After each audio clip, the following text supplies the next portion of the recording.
Hello, thank you for coming.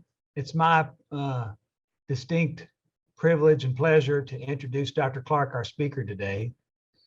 Um, Dr. Clark, I'm known for quite a few years, and I think we're really going to be in for a really timely but also very important talk. So I'm glad we have a really good attendance today. I'm going to read a little bit about it, but I'm also going to say a few words about Dr. Clark. Dr. Clark's both certified in both addiction medicine and psychiatry, and as a practicing physician, clinician, and business leader, and recognized national expert on issues related to substance use disorders involving opioids as well as other illicit prescription substances. She is the immediate past president of ASAM, the national president of the national organization ASAM. And she's not somebody you would necessarily know about all of her achievements or accomplishments from meeting with her. She's extremely humble, but a highly skilled communicator and a professional leader in the field of addiction medicine. She's led the national organization of ASAM at a critical time in our history of addiction treatment and in our country with the current crisis, particularly the crisis involving the intersection of COVID and the opioid epidemic. I first met Dr. Clark when she was helping to establish or reestablish the Kentucky chapter of ASAM and was the president of the KYSAM chapter after it had been inactive for a period of time. And she's been extremely influential in the state of Kentucky as well as the country in addiction medicine. We're really fortunate to have someone of her caliber here and in our area too. She's also a local resource for us. She was one of the first people who who was talking really in a way that the insurance companies could understand about why it's important to cover addiction treatment services like evidence-based treatment, like buprenorphine or medications for opioid use disorder. And she's been a fierce advocate for that. She's worked in the sector of as a CMO and as a medical director for CVS Caremark and also for other large behavioral organizations. She has worked in the field of education. She was a clinician and worked at the University of Massachusetts, where she taught medical students and residents about addiction medicine. She is extremely, again, a professional leader, meaning that she brings together people and is really excels at bringing groups together. And for a cause, particularly in this case, for addiction treatment and for access for addiction treatment for the United States, for our population. She has been somebody that I have found very helpful, particularly in the COVID epidemic. When we were first facing this, we were facing a real crisis about what do we do with our patients who are receiving medications for opioid use disorders. And she was somebody who was very helpful to me personally on how do we navigate this and how do we continue to provide access to care to our patients in the midst of this crisis. She has been an outspoken leader in not just as ASAM, but she's been testified actually in front of Congress many times. She's someone who is sought out by the highest levels of our government and the people who put together policies, and as far as it has helped also put together and influence a lot of the funding initiatives that we have benefited directly here at the university from. She's an extremely important person. And again, I'm really thrilled that she's here today. I hope we can use her and utilize her as a resource in our department going forward. And again, I thank her for coming, and I thank Dr. Faruqi for having the forethought to have her here today. So nothing more, I'll give you Dr. Clark. Looking forward to hearing your talk today. Thank you. Wow. Well, Dr. Stewart, that's really tough. I'm not even sure what I say after all of that. Boy, I guess the thing that I need to do right now is figure out how to share my screen. I think somebody needs to give me the option to share my screen. No, there we go. Sharing. And you get my incredibly busy screen.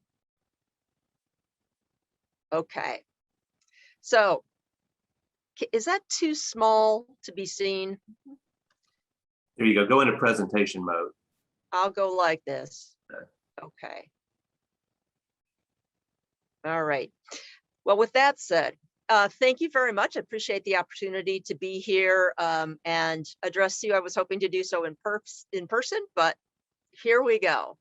So as I was saying, I think I get, 2 hours here at the special seminar to tell you everything I know about addiction. Wait, it's an hour grand round. So I'm going to go really fast. So buckle up. Here are my disclosures. They're not relevant to the discussion, but I like to be very, so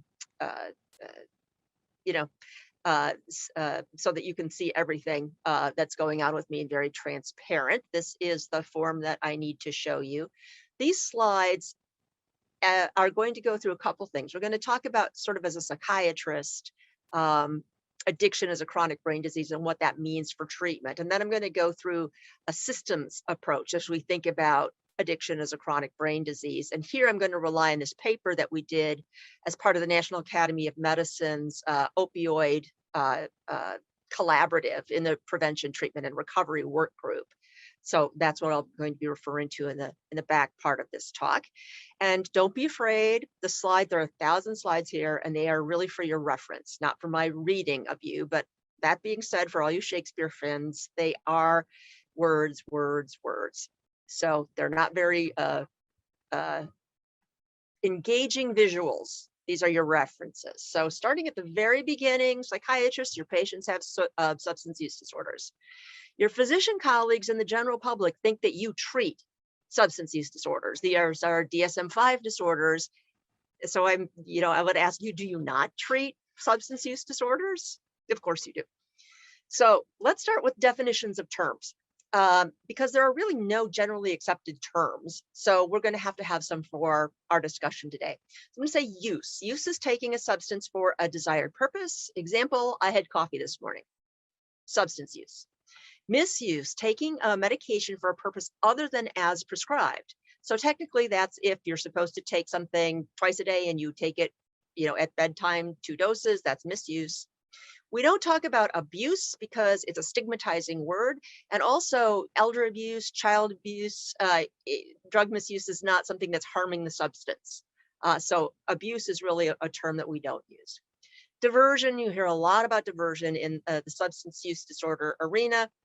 And basically that's just when a medication leaves the approved distribution channel. So it's supposed to go from manufacturer through distributor, through retail pharmacy, through to the patient who takes it exactly as prescribed.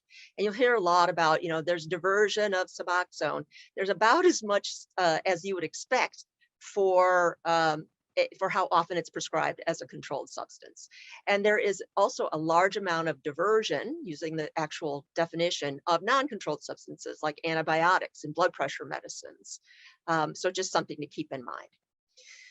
We often get confused and conflated about things, thinking, risky doses, that does not imply a disorder or an addiction, right? So an unhealthy or risky use for alcohol for a woman is more than 1 drink a day, more than 7 drinks a week. And for a man, it's more than 2 drinks a day, more than 14 standard drinks a week.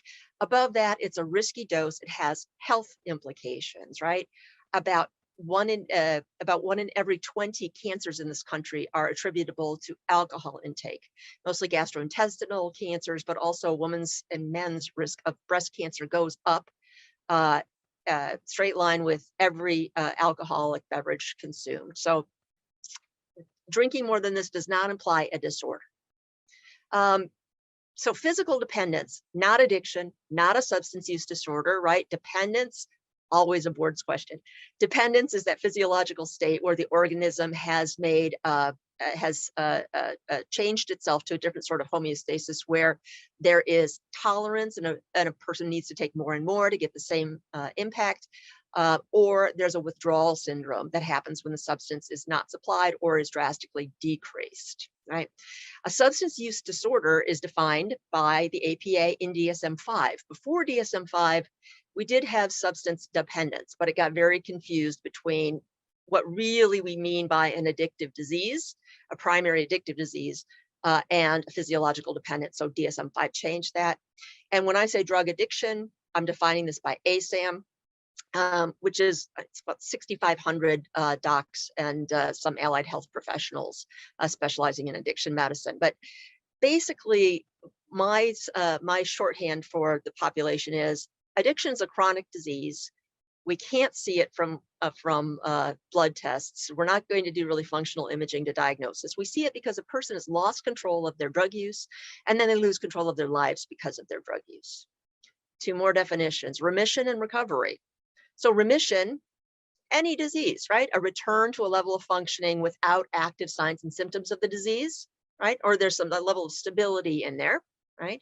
And recovery is a different thing. Recovery is an active process where a person really actively manages their chronic condition and is living their best life by addressing all of the things about a chronic condition that can impact their living their best life. Remission is a medical goal. Recovery is a whole person goal. And here's my first best tip for you. Whenever you're considering how to approach the disease of addiction, or you're talking about substance use disorders, and you mean a point where there's moderate severe disorder, substitute the word diabetes or schizophrenia or epilepsy into whatever you are thinking. And if it doesn't make sense, reconsider your approach. Reconsider your approach if you can't substitute the word schizophrenia for addiction. So people with the disease of addiction should be treated the same as those with other diseases. Okay, so what I'm giving you here is some kind of backgrounds around the way we approach treating other conditions by healthcare. So keep that in mind. Chronic brain disease. Chronic brain disease. This is actually from George Koop and Nora Volkow's work that got subsumed because they work for the government into the Surgeon General's report of 2016, which is a superb report. There are going to be some slides at the end with resources for you, but you should look at the Surgeon General's report on addiction in 2016. And this goes around some of the brain areas and some of the kind of constructs of we sort of go around from this binge intoxication into a withdrawal, into preoccupation and anticipation, and round from basal ganglia through extended amygdala and then through the prefrontal cortex. And one of the things that happens here that you can imagine with dependence also is less of an issue that people want to use a substance in order to feel great than, if they're dependent, to stop their withdrawal syndrome, right? So there are both sort of rewards as well as sort of a negative reinforcement that's in place in the cycle of addiction. And this is this really classic study of Nora Volkow's. And this was with cocaine use. So these are people who didn't use cocaine, then some chronic users a month after their cocaine use and 4 months later. And what we see here is really this construct lit up for us in functional imaging, that the brain is altered in addictive disease. And what we haven't seen is it change back to baseline. Okay, we've seen it trend back to baseline, but we haven't seen it go back to baseline. And in fact, if you look at people's brains who are on autopsy, after autopsy and brain bank, if you look at people's brains who've been heroin addicted or alcohol addicted, what you see are actual epigenetic changes sort of diffusely throughout the alcohol addicted people's brains, as opposed to specific epigenetic changes in specific brain regions for people who've been heroin addicted.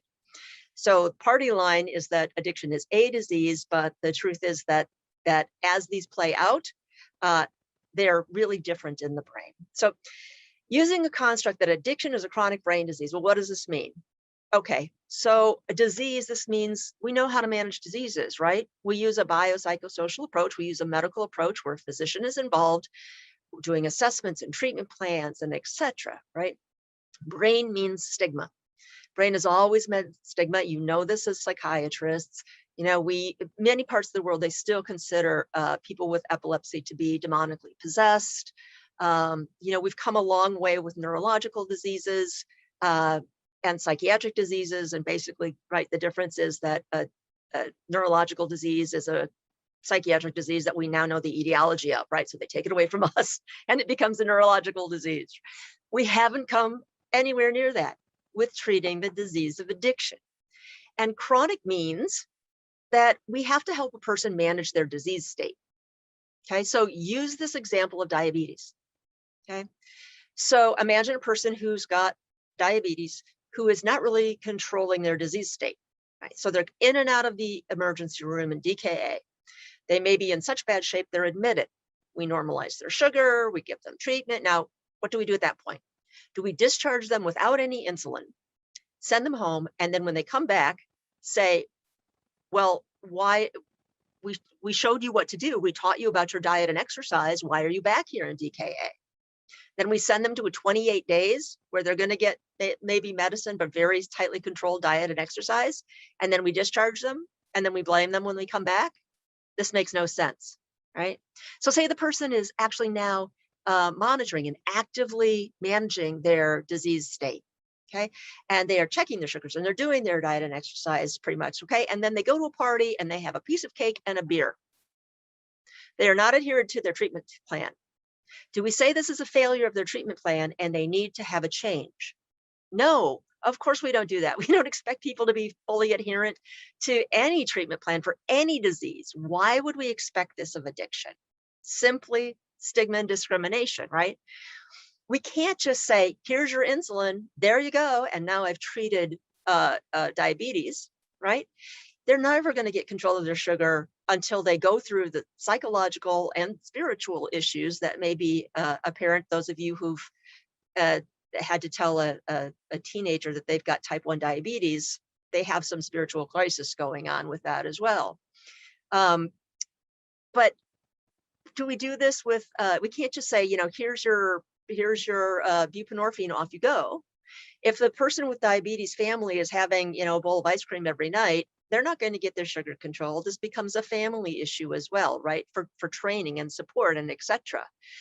So we don't measure the outcomes of a treatment plan in terms of a chronic disease by, say, diabetes from time to first cupcake. That's ridiculous. And we shouldn't be saying for addiction, the time to first drug use. That's ridiculous, right? So what are our goals of treating a chronic disease? What are our outcome goals? They're not cure. It's not an acute infection. It's not an acute break. Think schizophrenia. Well, our desired outcomes are decreased disease-related early morbidity, decrease disease-related early mortality, decrease the disease-related total cost of care as they cycle in and out of the inpatient units, and also to improve their quality of life and improve their functionality, right? Those are the goals of managing a chronic disease. So what do we know about the risk to develop addiction? Not unlike other psychiatric diseases, large genetic loading, trauma history, and multiple comorbidities are there. The other thing that we know here is that early drug use of any type, and people use what is available to them, is an increased risk factor, and increased brain exposure to drug increases risks. So is cannabis a gateway drug? Absolutely. Alcohol is a gateway drug. Any drug that is going to be a drug that can cause addiction is going to be a gateway drug if that's what people start using. Now, in all medical care, we're driving toward better and more standardized kinds of approaches with more integration and coordination and quality metrics and et cetera. And this is true, for all diseases. So how do we treat a chronic disease? Individualized treatment plan based on structured best practices, biopsychosocial and spiritual approaches as appropriate. And this means right provider, right modality, right place, right doses for as long as needed at a specific point in time for that person. Right? We don't say, okay, gosh, you're coming in with chest pain. You're going to get 3 days in the hospital. Now you're going to go to a sniff for 2 weeks. Now you're going to go for cardiac rehab for 1 month, and then you're going to go see a cardiologist. No, that's not how we would do this. And we wouldn't say, well, you first come in. So first I'm going to start you with a cardiologist at the very lowest care, and then I'm going to step you up if you fail that. No, we have to match the person coming in with their chest pain to what it is they need at that point in time. Now, our addiction treatment system doesn't really exist. Historically, it was built outside of the medical system and outside of the psychiatric system, as you well know, generally grant funded or self-pay. The training levels of staff in the addiction treatment area are far below what you see in what you would call the quote mental health area. In behavioral health, we typically think of mental health, substance use disorders, and then health behaviors. In mental health systems, typically the staff, the people providing care, can bill independently. They're master's level and above. What we have in the U.S. addiction treatment system is not that. We have people who are providing care that have maybe high school diplomas, maybe have an associate's degree. The level of care for licensure in the U.S. is all state dependent, and so there's wide variation in what these levels of what both the level of care and the clinicians have to be to provide each level of care. And there has been an over-reliance on inpatient care, particularly for detox, which we call medically supervised or medically monitored withdrawal. Really, the people who might need medical supervision or monitoring of their withdrawal, I call them the 3 Bs: benzos, barbs, and booze, because those are the drugs where if you stop them, people can die. Very rare you're going to have somebody who's going to die from an opioid withdrawal, maybe if they're on dialysis, they've got esophageal varices and they're throwing up, right? It's very rare that you're going to have a severe medical complication from an opioid withdrawal. Very little medical complications from cannabis withdrawal or stimulant withdrawal, right? There is no reason for most people with a physical dependence on anything other than benzos, bars, and booze to almost ever go to a detox to get those drugs out of their system in a safe way. And if you don't know, the construct of a 28-day program is what the state of Minnesota would pay for. This is not evidence-based care. This is not care that's supported by ASAM. 28-day treatment as a program, not actual treatment. And while I'm talking about benzos, bars, and booze, let me talk about these 2 alcohol treatment guidelines. And they go together, they're complementary and synergistic. The first on the left is the ASAM clinical practice guideline on alcohol withdrawal management. People still die in hospitals from the DTs. They still die. It's astonishing to me. You're a psychiatrist, you should be able to manage alcohol withdrawal in a hospital setting when you're being consulted by your physician colleagues to do so. And the guidelines are there. When you're not dealing with an acute situation, when you're talking about ongoing pharmacological treatment of people with alcohol use disorder, then you've got the APA's guideline to the right for the ongoing management of those patients. Okay, so right provider, what right providers, addiction physicians, you know the levels of clinicians down here. Where are the psychiatrists in my slide? Well, they kind of go under addiction physicians, but they don't usually go as psychiatrists because for reasons that are historical and perhaps not, psychiatrists and the mental health system generally abdicates responsibility for treating substance use disorders. So those are providers. When you get to levels of care, what's the right place? What's the intensity? What's the dose of care?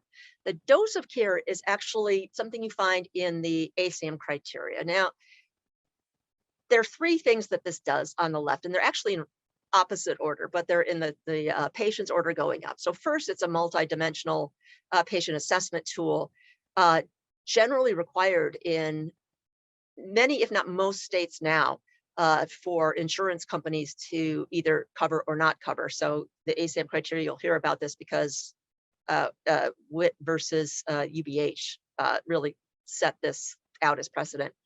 So it's very much like what you know by going through DSM-5, right? It's a multimodal way of looking at biopsychosocial issues to help determine what are the patient's needs at that point in time.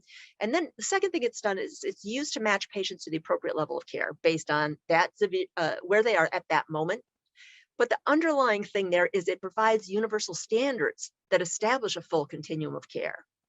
And that's what's missing right now. So, I mean, you know, there's no inpatient and outpatient. Inpatient is when the person sleeps there. Outpatient is when they don't. But there's a difference between general outpatient, which would be ASAM 1, and then intensive outpatient, partial hospitalization, between different kinds of places where you sleep, right? There's a difference between a skilled nursing facility and a hospital. And so there's a difference in the inpatient levels of care as well that are delineated through that.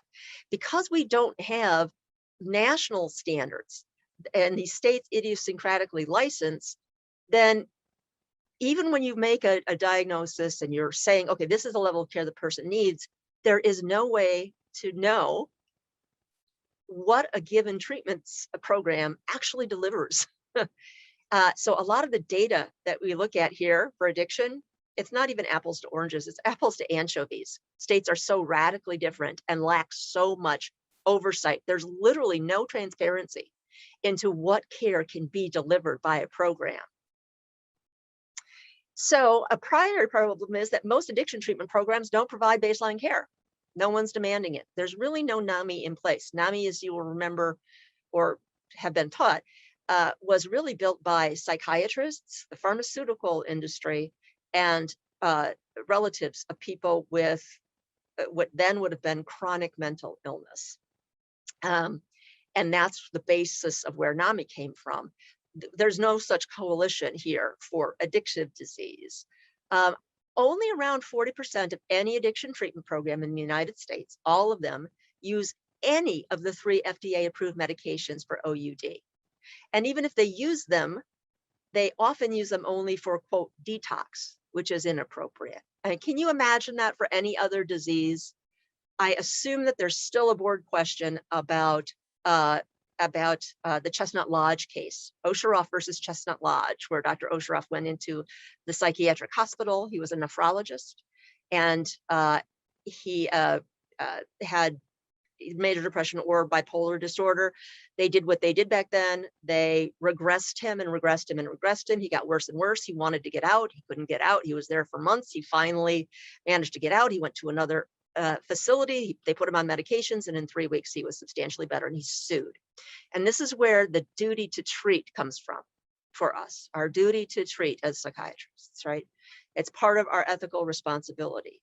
So you probably can't imagine at this point that there are any psychiatric hospitals in this country that an insurance company is going to pay for that doesn't believe in medication and wouldn't offer antipsychotics to a patient who is psychotic.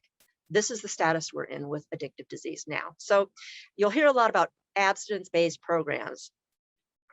So abstinence-based, I'm going to define it as restraining intentionally from pathological pursuit of reward or relief that involves the use of substances or other behaviors. That's the ASAM definition. And what people don't often understand is that using medication as prescribed, medications for opioid use disorder or alcohol use disorder or tobacco use, just nicotine addiction, is actually considered consistent with abstinence per ASAM, Alcoholics Anonymous, Hazlett Betty Ford, Smart Recovery, the United States Health and Human Services. Only Narcotics Anonymous doesn't agree with this and thinks that taking medications for addiction means you're not clean and sober. Earlier in my career, it was not uncommon for a patient to say they couldn't say at an AA meeting that they were on Prozac because they would be told that they were not clean and sober. They were using a drug as a crutch. Biopsychosocial, we've got FDA-approved medications for these 3 substances. I assume that you're all going to be competent in using all of the substances. I was talking a minute about buprenorphine or methadone because we've got more data on methadone with OUD than we have on almost any treatment for almost any disorder, not in psychiatry, just across all of medicine. And the buprenorphine data is also incredibly strong. And so while people are taking the agonists, it cuts their premature death rates in half while they're taking it. And as soon as they stop taking it, their risk immediately goes up. And it doesn't matter if you increase their counseling or increase their care management, or if you do anything while you're trying to taper them off of their buprenorphine or methadone, their risk immediately goes up. Okay. The one thing that's cut overdose rates that I can tell you is that In Rhode Island, this is a Stacy Green study, it's a great study. When people were being released from incarceration, they had OUD, they got their option of taking, starting before they left, methadone, bupe, or naltrexone. You can see about 2/3 chose methadone, 40% chose bupe. Almost no one chose the Vivitrol extended release naltrexone. And as opposed to sort of the 6-month period in the year before, they dropped their death rate so much that it dropped the death rate for the entire state from overdose. That's how effective agonist treatment is. This is how you should know how to use the treatments. These are the 3 major documents that you should be familiar with here. And there is no reasonable medical debate about this. There is no reasonable medical debate about this. Using the medications in an ongoing way saves lives. Withholding or failing to have available these in the criminal justice system is denying appropriate medical care, National Academy of Medicine. Withholding them in any setting, say, oh, this halfway house won't take people if they're on buprenorphine, unethical. Go through the SAMHSA tip 63, says very similar things, right?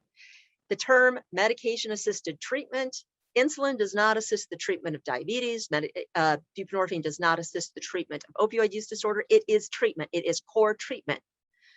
Insulin is not the only treatment. It is not sufficient in and of itself treatment, okay? But it is treatment.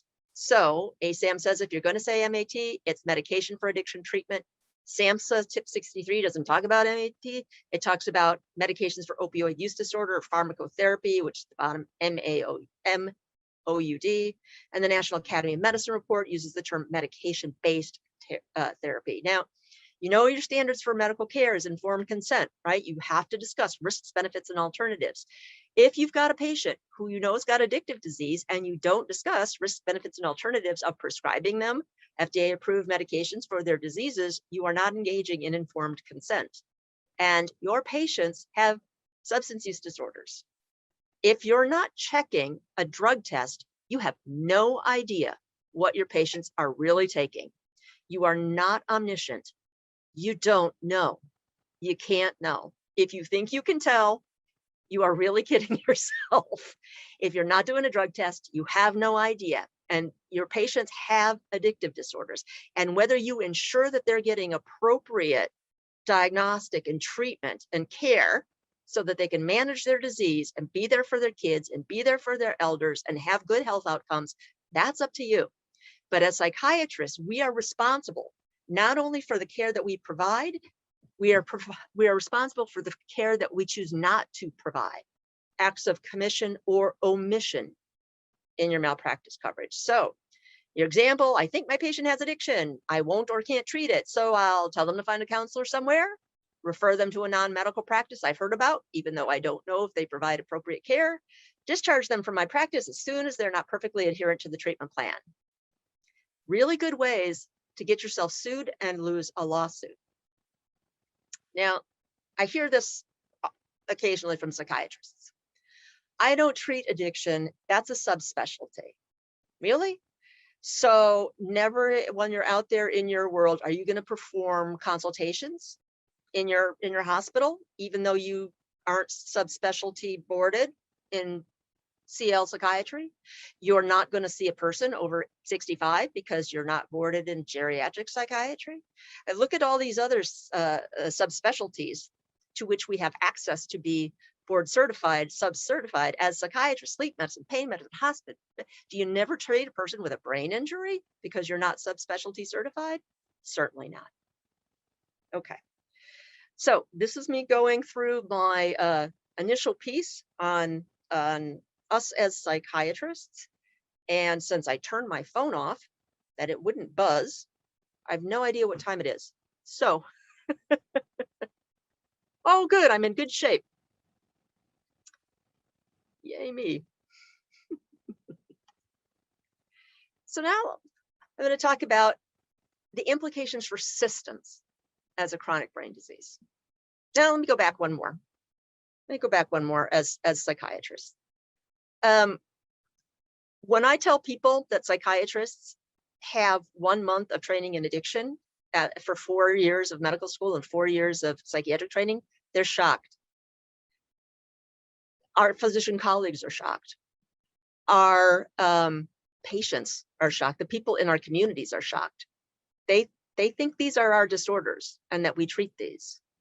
And I've heard a lot of psychiatrists talk about how we need to make sure that in primary care, or as people are dealing with pain, that we are attending to their affective disorders and their trauma and their anxiety disorders and etc. But if we're advocating for other specialties to be doing a better job and utilizing and attending to psychiatric issues, and we're not doing the same for addiction, then I have to wonder if we're not sort of being hypocrites out there. So I'm putting this out there for you. If anyone started this talk thinking, I don't treat addiction,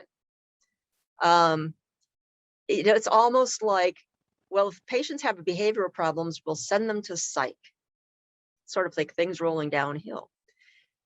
But sometimes it seems like this is just one more addiction, sort of one more downhill from psych. And I'm sure that's not the case at U of L, but I've seen this in other areas, and it's just very disconcerting as a psychiatrist to see that happen.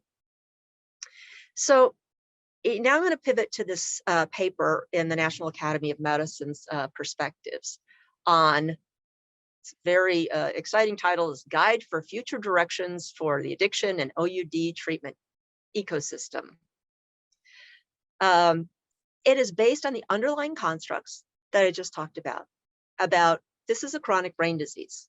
This is a relapsing, remitting brain disease. We don't cure people. People don't graduate. Can you imagine somebody say they've graduated from their from their diabetes treatment at our program? This is nonsensical. This is nonsensical. Now, not everyone who has a substance use disorder will develop the chronic brain disease of addiction. Okay? In fact, most people who've got a problem, a demonstrable and even a diagnosable problem with alcohol at some point in their lives will move through that with no treatment, no support group assistance. And we often see this in people in their late teens, early 20s, where they really are having some functional problems because of alcohol, but it's it's like time limited for them and they move through that. Okay? Not everyone develops the brain disease. When people do develop the brain disease, very much like every other condition, think diabetes, right? Sometimes women will develop diabetes during pregnancy, right? And then they deliver, their sugars normalize. Does that mean they don't have diabetes? No, of course not. They just are not showing that they have diabetes. They have that underlying diathesis. It's simply, now it's quiescent. It's in remission, but we know they're at risk for becoming symptomatic with that as they age is quite high. So for a relapsing remitting disease state, not everyone needs treatment at all points in time that's active. Not everyone will need maintenance treatment at all times. It depends on the individual and what the treatment is for them. Okay? But with the underlying construct that these are not acute conditions where you go and get fixed and are done, that makes implications for the entire treatment system. And this paper is based on the same underlying constructs that I just told you. So it's not just about those underlying constructs. We're going to be talking about the 4 C's that are delineated in this paper, but there's all of this, right? We're humans that, and our conditions, no matter what they are based on a wide variety of our needs and our histories and our medical backgrounds. Okay, but what the paper does is says, okay, we are wasting an enormous amount of money right now on, quote, treating the opioid epidemic, unquote, and we need to develop ways to put that funding where it actually should go. So we're looking here for 4 C's. Do we have capacity competency, consistency, and compensation. Meaning, do we have the right sized system? Do we have capacity to treat the people who've got addictive disease? Competency is, do we have the right knowledge base for the people who are treating addiction? Consistency, can we count on the quality of care in addictive disease treatment? And compensation, are we paying for the right stuff? And of course, the answers to all are a resounding no.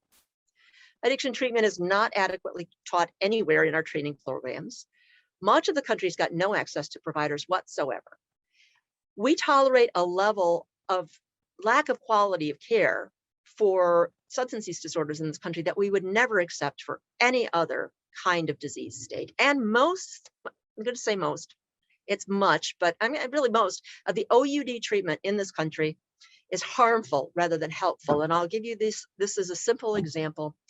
When people with OUD go into a detox / 28-day rehab and they leave prematurely, they do better than when they complete their detox and their 28-day rehab. The people who complete their 28-day rehab have a higher chance of dying when they leave that than had they never come in the first place.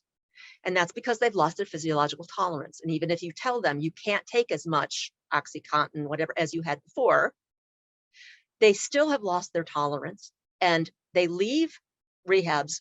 If they're not on agonist medications, they die at a higher rate than if they'd never gone there. And this is very true as well of people who are leaving incarceration. They've lost their tolerance, they leave, and they overdose, and they die. And when Marv Sepala up at Hazelden noticed that the same things that they'd been doing forever in Hazelden that was so helpful for treating all kinds of addictive disease, they sent their people home after the normal program and the patients died.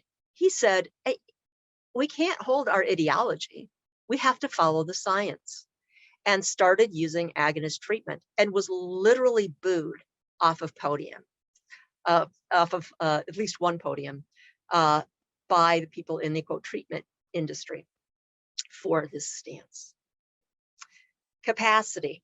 Do we have all the levels of care that we need to have? Do we have, and you'll go through the paper, these different kinds of capacities, not just prescribers, right?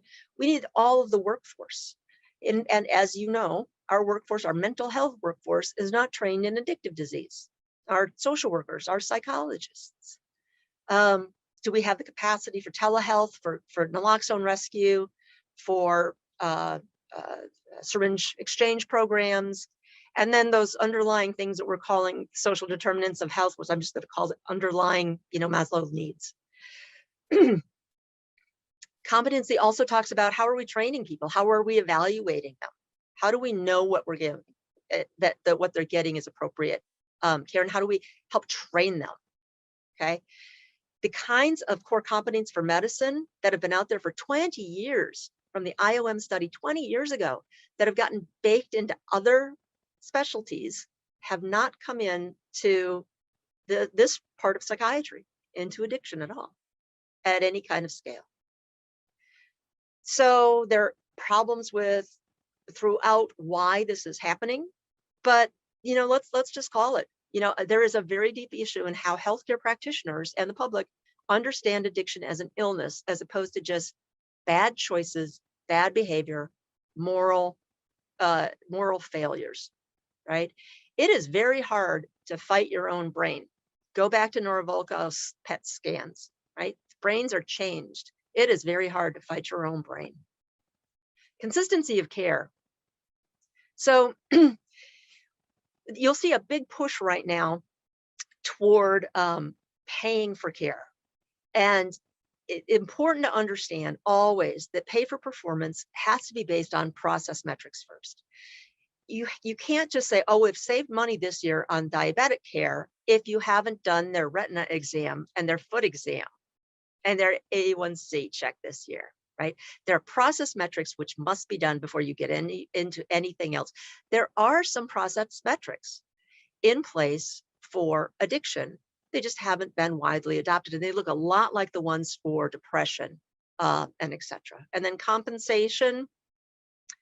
we have a long way to go here because we've carved out addiction from mental health, carved out from physical health. Because we have such silos, we sort of squeeze a balloon by trying to decrease payment in one area, and it increases the cost in another, but it's not that place's problem. The mechanisms for evidence-based care and the requirements for process metrics that are in place for medical treatments of all kinds are just not put in place for treatments of addiction. So parity cuts both ways, folks. It means not only should the payer pay for care that's for behavioral health at a level that it's commensurate with their physical health payments, but payments should not be made for that care if it would not meet the criteria to treat physical health, right? If you go to a cardiac rehab that doesn't allow you to take medicine, insurance is not going to pay for that, right? So if we stop paying for what we know doesn't work and focus on paying for what does work, then we can improve our outcomes and decrease our costs. There are some fundamental areas to be addressed here that are delineated in the paper. And I, of course, encourage you to go look at those. I would call out something that you might not know about is the kind of fraud in the addiction treatment area, which is enormous. I do a lot of work with the Department of Justice on criminal fraud cases for claims and against psychiatrists who are prescribing outside of legitimate medical purposes. That's a huge area. So I would refer you to, for your background, to the documents that I showed you earlier, and this is just some of the links to them. And we have to focus on education standards and oversight to get to where we need to go. And with that, I think I'm at the right area to stop sharing my screen. I think I've got a few extra minutes for questions, but I'm sure Dr. Stewart can fill in some questions. Or actually, Ali, you're fielding the questions, sorry. Yeah, but either of us can actually do it. So let's see, we've got one question here already. You'd be better at fielding them with than I would, as far as the technology goes. Well, first of all, Dr. Clark, thank you so much for that great presentation. So we've got a question from Arthur, who's one of our PGY3 residents. Says, thank you for your time, Dr. Clark. This is more of a personal choice question. I am very interested in addictions, including doing either a fellowship in addiction psychiatry or addiction medicine. As someone certified in both, what are your personal recommendations between choosing between the two / the strengths and weaknesses? Oh, what a great question. Don't answer that. Don't answer that question. I think Dr. Stewart was just joking. You should do the addiction psychiatry program at the University of Louisville. How was that? Great answer. That was the answer. Okay, so the answer for fellowships, I think, is always, what is it you want to do? Let me throw this out to the residents. Throw it out to faculty too. Offer, I will spend an hour having a cup of coffee with you to discuss your career issues if you ever want to take me up on that offer. So let's start with, why is it that you want to do a fellowship? What do you want to do with it? Do you want to become an academician? Do you want to teach or run a training program? If so, that's a really great reason to do a fellowship. You should look at what kinds of departments or where you might want to utilize that. So as a psychiatrist, you might want to do this in psychiatry because that keeps your options most open for academics later, because you could either teach in an addiction medicine program or an addiction psychiatry program.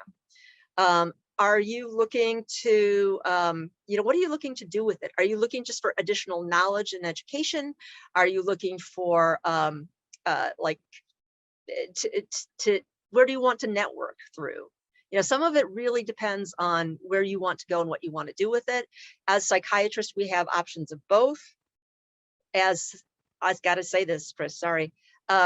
You also have the option still, if you're doing significant after you're done with your residency, to grandfather into addiction medicine board without doing a fellowship.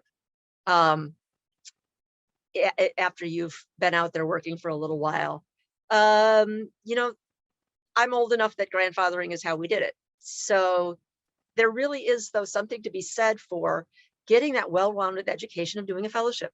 There is a lot to be said for it, because it took me a lot of years to get the well-rounded, I hope, approach that and knowledge and understanding that I now have. So I think it depends on where you want to go with your career, where you want to go to follow your spouse doing their fellowship and where it's available.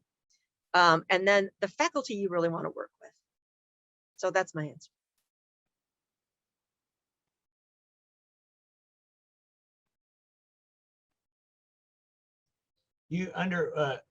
By the way, great presentation. I'm going to jump in real fast. That's okay.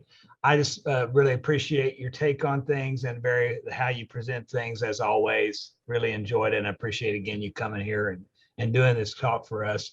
You being the past president of ASAM, you do have a substantial amount of experience and knowledge with the development of the Board of Addiction Medicine and how that came about. So I know, I was just kidding. Feel free to talk about that. I'm board certified in addiction medicine and highly treasure that certification and affiliation with ASAM. So I was just kidding before about that, obviously. But you have been somebody who has been, a big advocate for the addiction medicine certification, and I think it has been really helpful in the field to do that. And I know there are fellowship programs in addiction medicine too that are starting everywhere. There's been a huge amount of funding to increase the number of programs, and we've even looked at that, of having both. So I don't know if you want to say anything about that. Feel free. So, okay. So I would say, since it was sort of the question, there is an addiction psychiatry fellowship that leads you to take the subspecialty board under the ABPN for psychiatry. And there is an addiction medicine fellowship that lets you sit for the board under APPM, preventive medicine. And addiction medicine is a field, much like pain medicine or palliative care medicine, or a number of different kinds of medicine where people from different specialties can go through the fellowship and become boarded. So it's a multidisciplinary approach, just like pain medicine.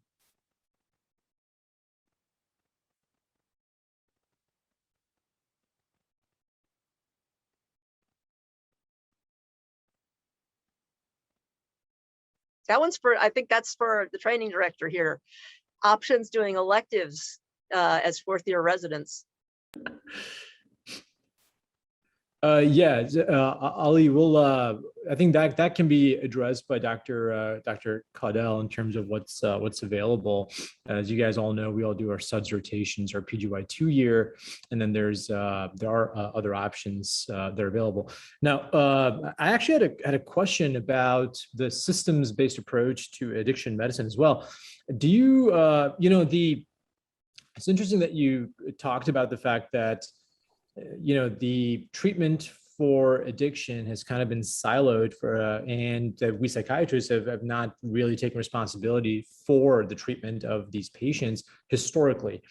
Do you think that the creation of AA in the 1920s kind of took that away from us to a certain degree, like the community already took responsibility of that before the science within medicine in general was developed enough to kind of keep up with the demands that society was having at the time?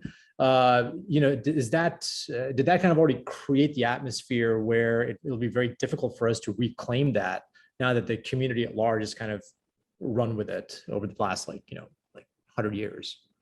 Sure. So yeah. So I don't know that we ever took it in the first place at the beginning of the 1900s.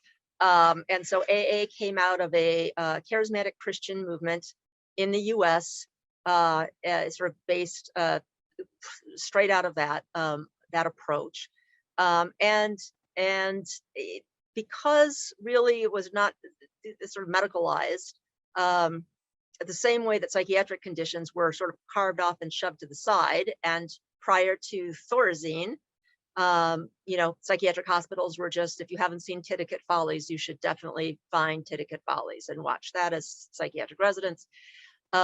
just sort of shoved off to the side, and because we didn't really have the kinds of treatments to deal with psychosis, and we didn't have good treatments to deal with alcohol use disorder, which is sort of primary issue then. So I think where we are at this point, I liken the use of buprenorphine to Prozac, because before Prozac there were tricyclics and MAOIs, and the change that happened when Prozac came to the US in like 88, 89, was really sort of structural within the field. Not quite as much of a change as when there were antipsychotics in the 50s, but I think buprenorphine really is showing a very similar kind of movement here. There is this long-standing, very ingrained industry in this country, the legacy historical industry, that makes refrigerators, that makes ice boxes, and what we need now are refrigerators. And it's very hard to move funding when you've got an entrenched voting bloc making ice boxes into making refrigerators, and that's what we're having to do right now. Congress appropriated, so there's a process, in Congress where they can say, okay, yes, we will pay for this, and then they have to actually appropriate money to pay for it. Congress appropriated billions of dollars in the past 3-4 years, the opioid epidemic. Hundreds of millions of dollars of it remains unspent. We don't have the infrastructure through which to deploy those funds. We don't, because they were supposed to go to evidence-based treatments, right? We don't have anything near that infrastructure.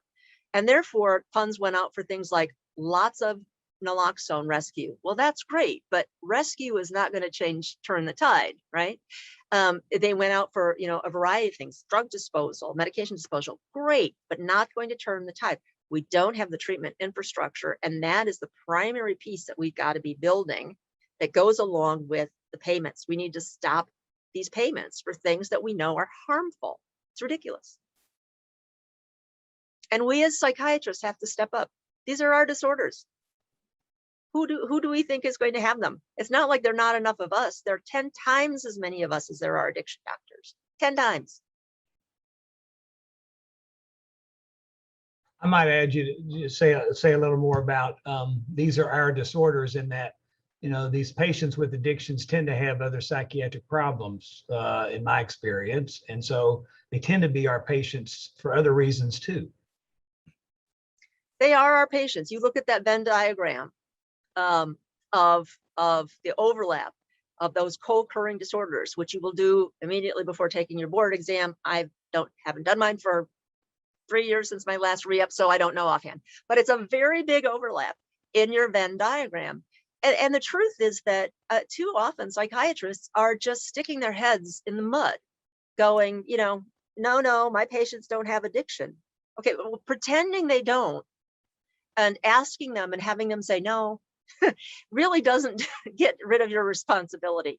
It's not going to be helpful to keep changing their medications for their affective disorders and their anxiety disorders when they're drinking a fifth every night and you don't know. So, the same way that you would normally be, when people come in and they're not getting better after their first round of an SSRI with their depression, do you not send them for a TSH to see if are you giving treatment for the wrong disorder? Well, if they're not, do you not get a drug test on them? And if they're not willing to do it, what does that tell you about them and your initial differential? You missed it. You missed it because you didn't want to know, and you didn't ask because you didn't want to know.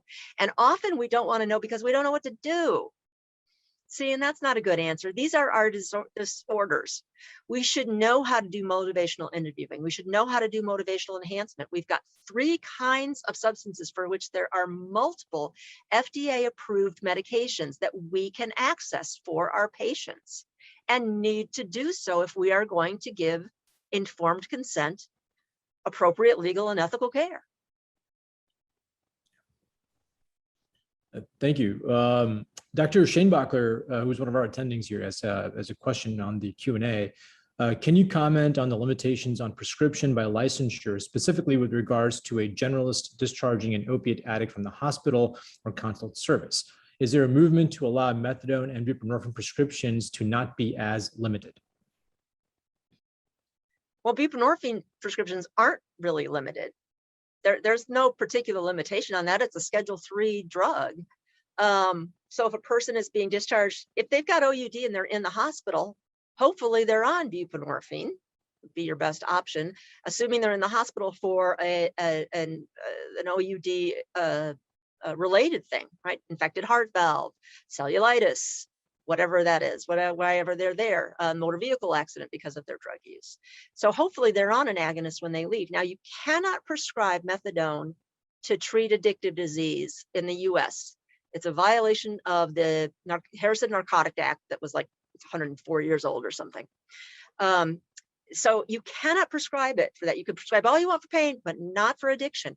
It has to be ordered and dispensed through a licensed OTP, opioid treatment program, of which there are several here in Louisville.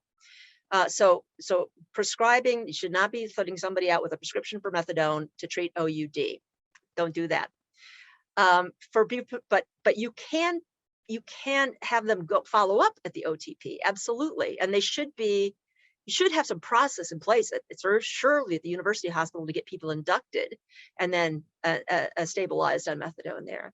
But buprenorphine doesn't really have any such restrictions. I mean, you do your 8-hour course, which. Yeah, I think that maybe, I wonder if the question is if you don't have a waiver, if the doc who's seeing the patient in the hospital does not have a waiver to prescribe buprenorphine.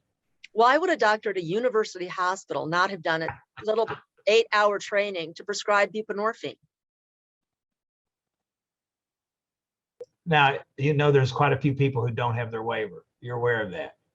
Yes, but I'm asking why at a university hospital with a CDC announced epidemic of overdoses in a state that's got higher than average numbers of opioid overdoses, in a university hospital where people are coming in with the medical sequela of their OUDs, would any attending not have an X waiver?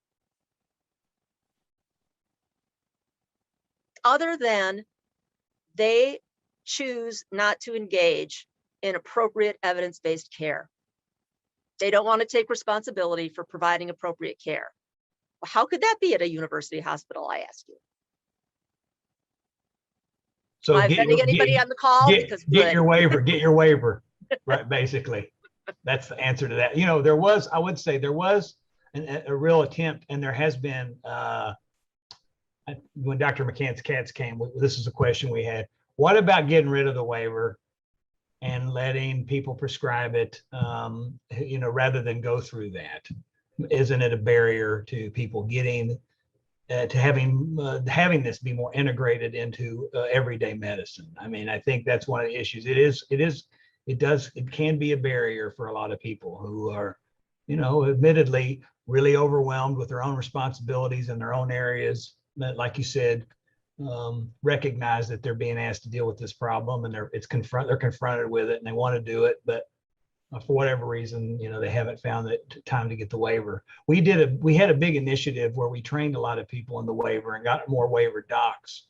But even in the university, the majority of our docs in the hospital don't carry a waiver as far as throughout the entire hospital. And we have record numbers in internal medicine. We increased the numbers in our department, but still, we in the ER, we don't have, a lot of docs don't have a waiver in the ER.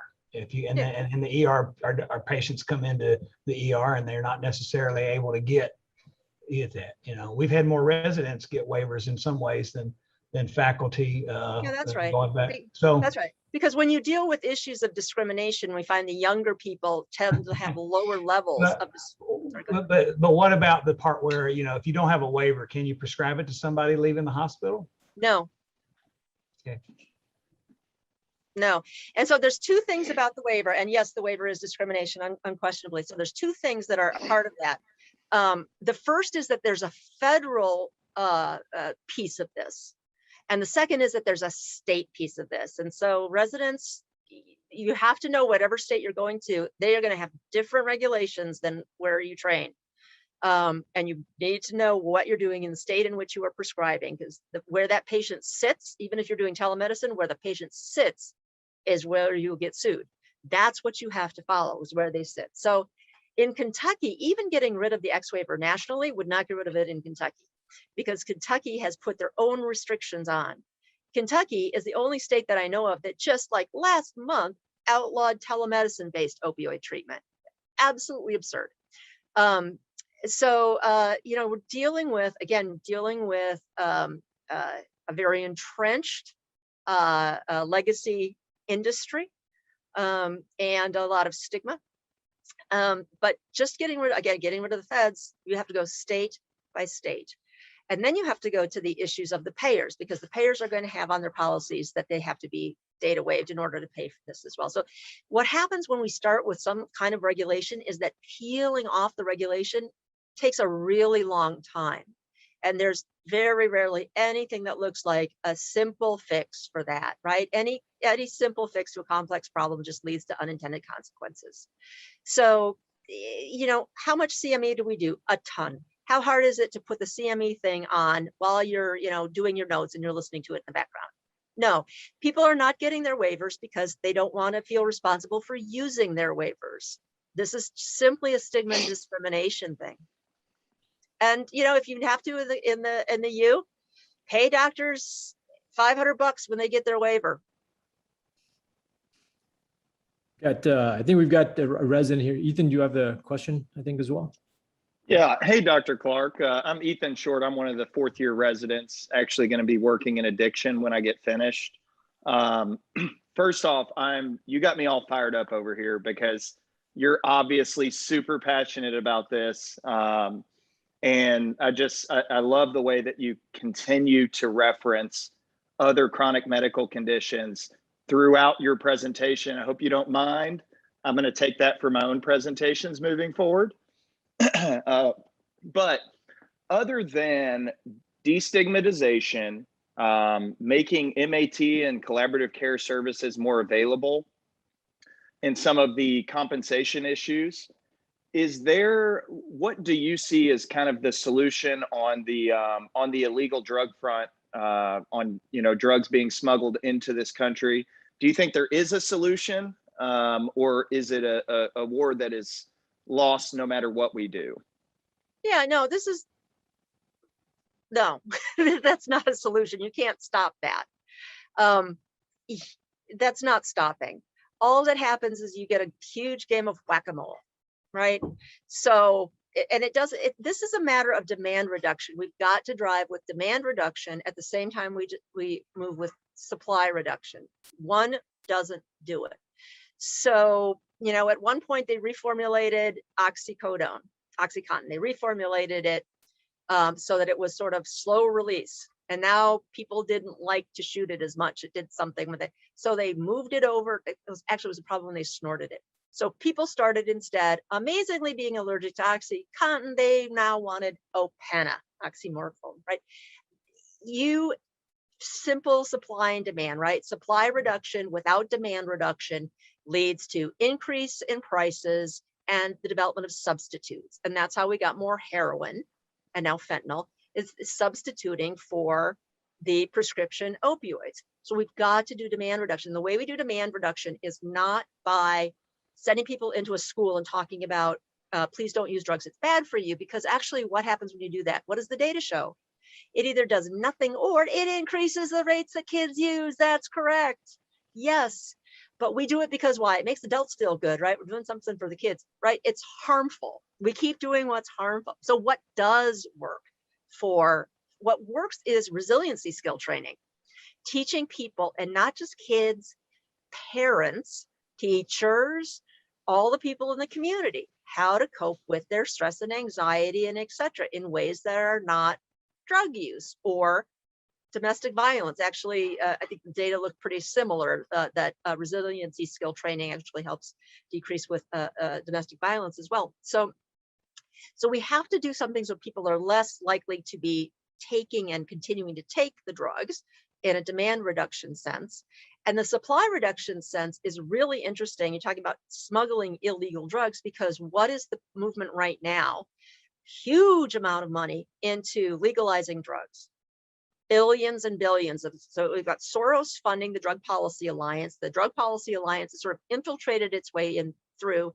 And now, sort of, if you talk about social determinants of health, suddenly you're talking about people who use drugs instead of people with a substance use disorder.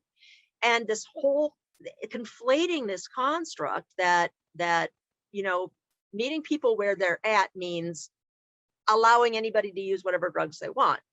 And what did we go back to my earliest slide about prevention, right? Using drugs is a risk. Using drugs early is a risk.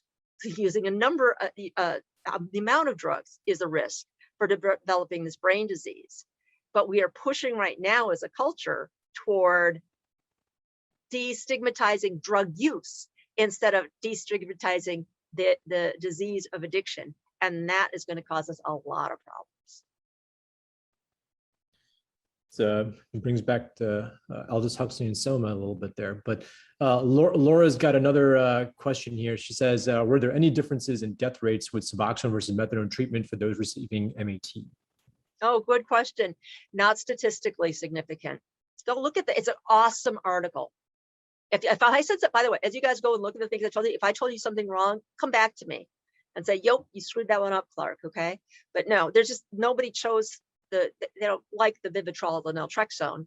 And so literally less than 1% chose it. But we do actually, so what we do see with the naltrexone, it's got a black box warning because people will try to override the blockade and they'll overdose and die. They lose because they're losing against their tolerance.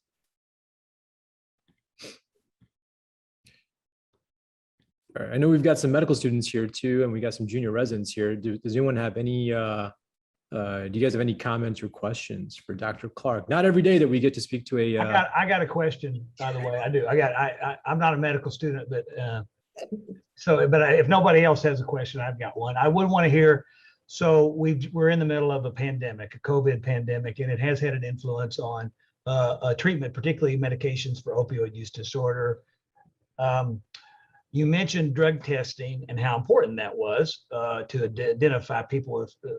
Are you also maybe aware then about the controversy about drug testing and MOUD? And I just wanted to hear your thoughts about that, and particularly as we are dealing with the current epidemic and people having access to the treatment, to buprenorphine especially. Okay. So a couple of things about drug testing, and I would refer you to a paper of that ASAM has on the use of drug testing in clinical addiction medicine, which will lay out a number of issues for you. Just so you know, different groups do different things, right? So you know about AAAP, which is the addiction psychiatry group. They do a lot of stuff with research. They do a lot of grant stuff and a lot of research, and they do the PCSS, and ASAM does a lot of stuff with practice guidelines and like national policy stuff, payment policies and et cetera. So kind of join both. You should join both. Anyway, how was that, Chris? Did I do okay with that? That's great. No, but I want, yeah. But right, I mean, so I wanted to hear your thoughts about this. Couple of things on drug testing. So first, what I'm advocating for is drug testing for the general psychiatric population, not somebody who comes in and says, I've got drug problems. But the general psychiatric population, the primary care folks are supposed to be screening every year as well for illicit drug use. So why shouldn't we? And then the second issue around drug testing is around be careful.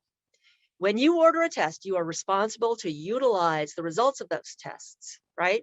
Otherwise, that's not medically necessary. I do a lot of cases. I'm actually an expert at a trial later this month in Florida, where a quote treatment center end quote was billing a couple $1,000s per drug test. And they do it multiple times a week, and they never act on the results and et cetera. So if you're ordering a drug test, what are you ordering? Why are you ordering it? What are they billing for it? You sign it, you own it. So you want to make sure that you're using that, and you really need that information. Okay, super important. So next up is that drug testing is a very valuable part of addiction treatment. And it should be used as a part of monitoring, diagnosing, and managing the patient. It should not be used in a punitive way at all. It should be used to make sure that you and the patient are providing, that you're giving appropriate objective feedback on how they're doing with their sign of their substance use disorder, which is a use of the substance. It should always be discussed with the patient. And it should be like, well, so you popped back up. I've got you. Okay, so say they're on bupe, right? Well, you're positive for oxy last week. What's going on with that? No, here, it says you used it. So yeah, I'm not going to discharge you. Just what happened? Let's figure out how we can deal with this better together. Okay, well, my brother came over, and I always use when my brother came over, and he came over and he just popped some pills down, and then let's just, okay, good. Well, thanks for telling me that. Okay, so what could you do in the future so that this doesn't happen? Okay, that's how you use a drug test, right? The other way you use a drug test is, wow, look at this. Good. Look how great you're doing. You came back negative. Now, is there anything that I missed on this drug test you want to kind of talk about now? Otherwise, great. Do you want a copy of this to go show your, spouse? Right? And always make sure you've got validity tests on there. I can't tell you the amount of non-human pee that I see, right? That I see through everybody's medical records, right? Creatinine, pH, okay, specific gravity. But the access issue is one where now drug tests can be done in a multitude of different ways. We can do them quite well on telemedicine. I work with a company that does telemedicine stuff, and they will literally send the patient a drug test in the mail. There it is, urine cup. Okay, off you go. I'll wait. Okay, show me the temperature gauge. Show me. Okay, good. Let me see you put the strip on it. Sign. Good. Off you go. Okay. You can do the swabs, which do not have as good sensitivity and specificity as urine does, and it takes the spit tests take a long time actually to get enough spit into the spit test. But at any rate, and you can also have people go into any of their primary care provider or wherever to get testing done. So urine testing is an important part of treating addictive disease, but it is not the solo requirement. It can be a barrier to access that you should try to work with, or the system you work with should be working with patients to try to overcome any of those barriers to access. So we always balance out what's the cost and benefit of any test, right? Always. Is it, do I really need this person to have an MRI? What if they didn't have insurance? Do I really need them to have the MRI? Do I really need them to have this test?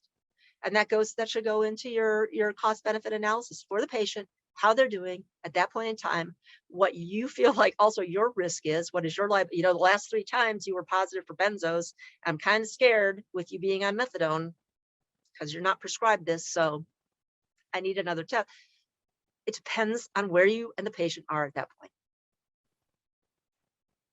Kind of, there's kind of an interesting question here from also from Laura, one of our PGY3s, is how are they doing things in Europe compared to how we're doing things here?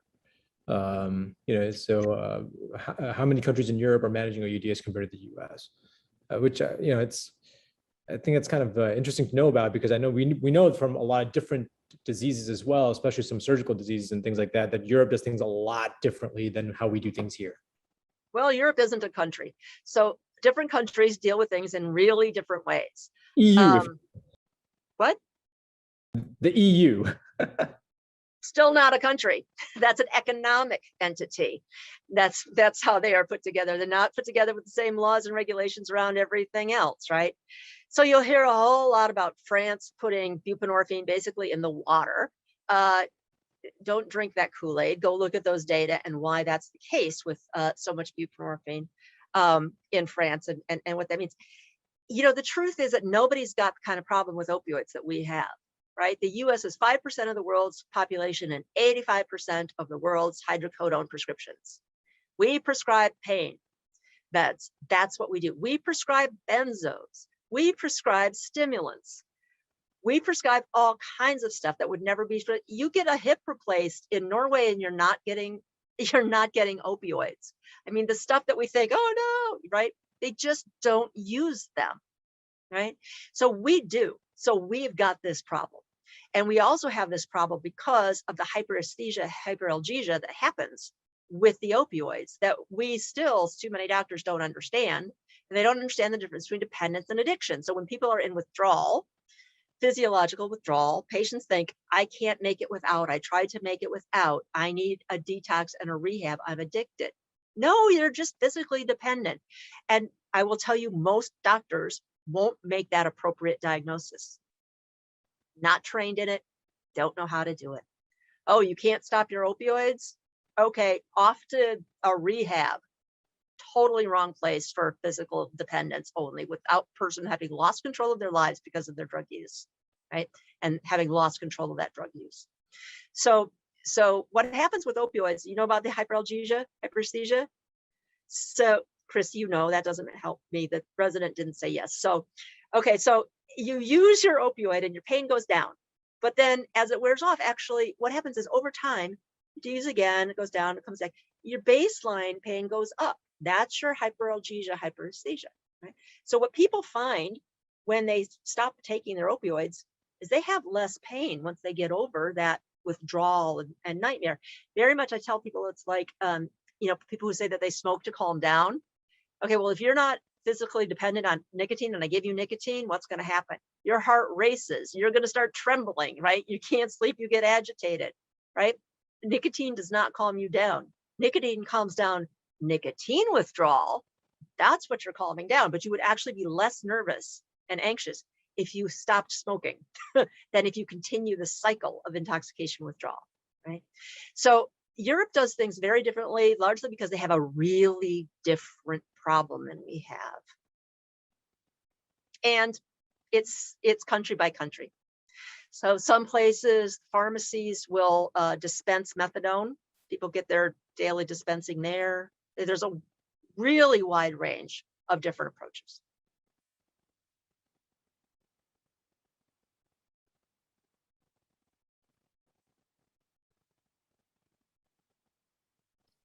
I think we have time for about one more question. Anyone who's got. And I can tell if nobody has a question, Dr. Stewart's going to have a question. I could ask you questions all day long, right? I could.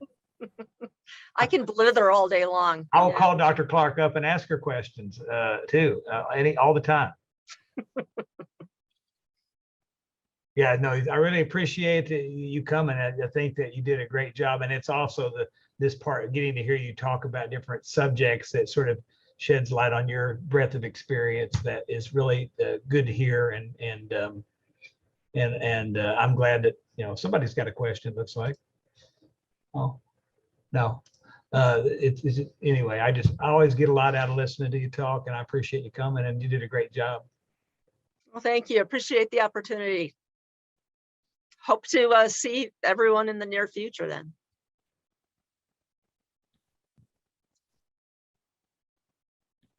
All right. Thank you, Dr. Clark. Thank you guys for attending. All right.